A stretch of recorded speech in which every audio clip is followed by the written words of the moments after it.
Everyone, welcome back to R&R Sugarloaf Farm. In today's video we fixed the pig pen to where Thistle isn't getting out anymore and she's not roaming with the goats. That is not only a safety issue for us but also for the goats. Her heat cycles got pretty intense, as you can see from our last video, and what you didn't see behind the scenes is to where she literally was being so hormone driven that she was becoming a threat to us being in the pen.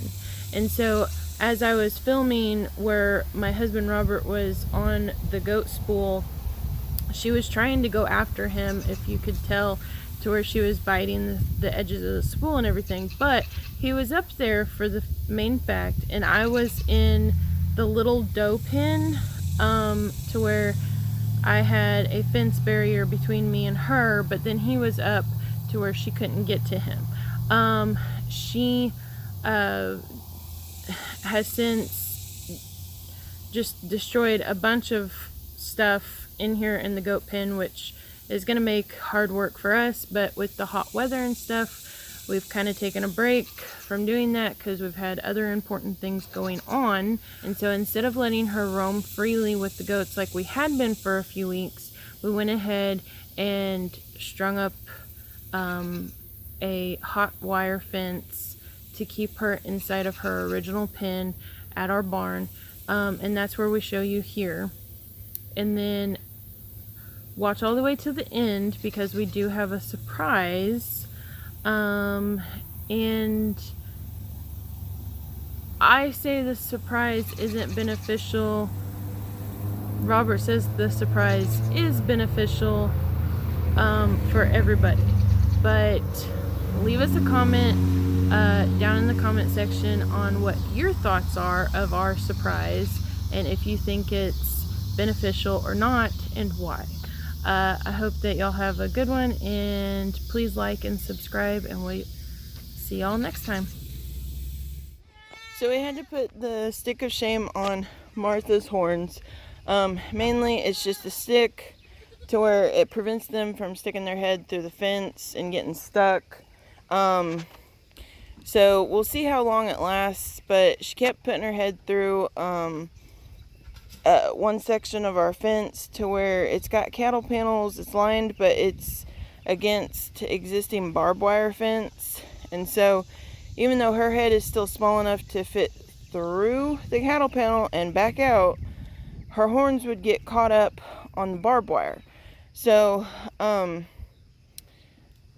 we're gonna see if this will help kind of prevent that. We'll see how it goes. So I put up a hot wire around the pig pen so I can keep the pig in. Now I'm going to test to see if it works. I'm not grabbing the whole fence to see if it will shock me. Taking the screwdriver, only holding the plastic in, not touching anything metal. Lay against the fence. Now scrape the paint off on that post. See if it'll.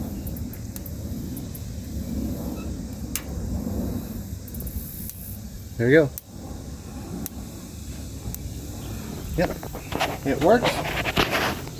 So now we're gonna attempt to get the pig in here and hopefully keep the pig in. And then shortly this afternoon we're gonna have a surprise here on R&R Sugarloaf Farm.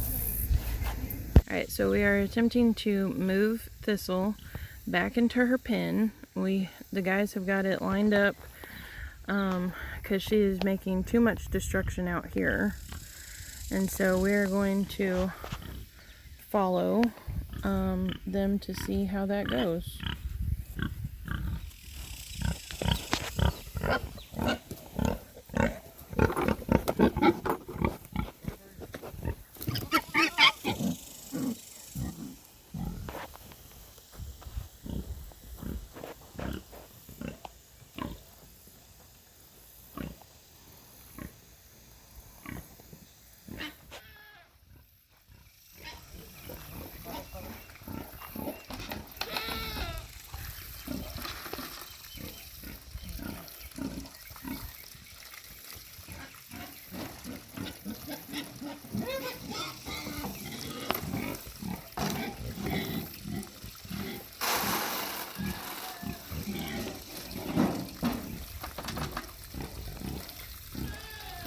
think she's too smart for this.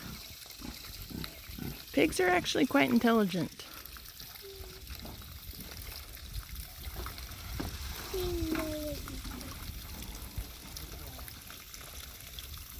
They ate like goats. Well, step 1, lead the pig to the gate. Check. Step 2, get the pig inside the pen. Check. Step 3, will pig stay in the pen? We are going to turn on the electric fence now and see what happens. You kind of see all the destruction that she has done right here, to where she's made a huge mud pit with water in it and everything. A small pond, yeah, that is not okay. Don't need it. Calvin, are we on? Yeah. Okay, say on.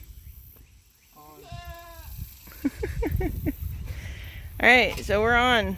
We'll see what happens.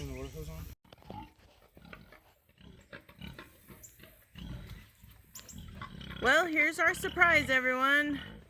Meet Wilbur. He's a tad bit smaller than Thistle, but not by much. And I forgot to film the day that he came, but the two of them have absolutely just been rooting and destroying everything to do with this pen since being here, which is okay. Pigs do that. They've made a few more jobs for us to do, and once it dries up, because this is a huge wet area here, but once it dries up, we'll get in there and clean it all up, and hopefully in about 3 months we'll wind up having some piglets.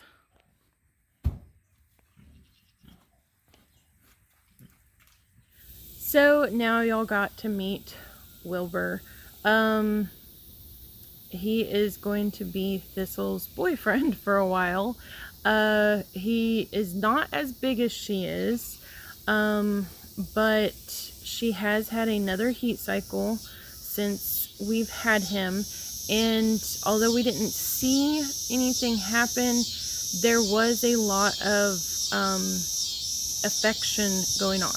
But for the first week, they stayed in separate corners. They did not want anything to do with each other. And because it was so hot, they decided that they didn't want to eat any food too. Which, as you can see, Wilbur's a very large pig, and Thistle's an even larger pig. And it probably wouldn't hurt Thistle much if she lost a few pounds. But she is a pig, and they are like that. So Wilbur is a Hamp cross. He's got some major muscle tone to him, which should help with piglets. Thistle, if y'all have ever wondered, she is a Hereford cross. Mainly it's a breed of pig. It's not very popular, but a few years back, whenever we were breeding pigs as a 4-H project, the boys wanted to have a Hereford because in our fair, our county fair here, the Hereford class was a very low class as far as numbers. And moved away from pigs currently, but that doesn't mean that we won't go back, since we are going to be having piglets. Or at least the hope is to be having piglets. So that concludes this video, everyone. I hope you like it. Please hit that like and subscribe button. It helps us out.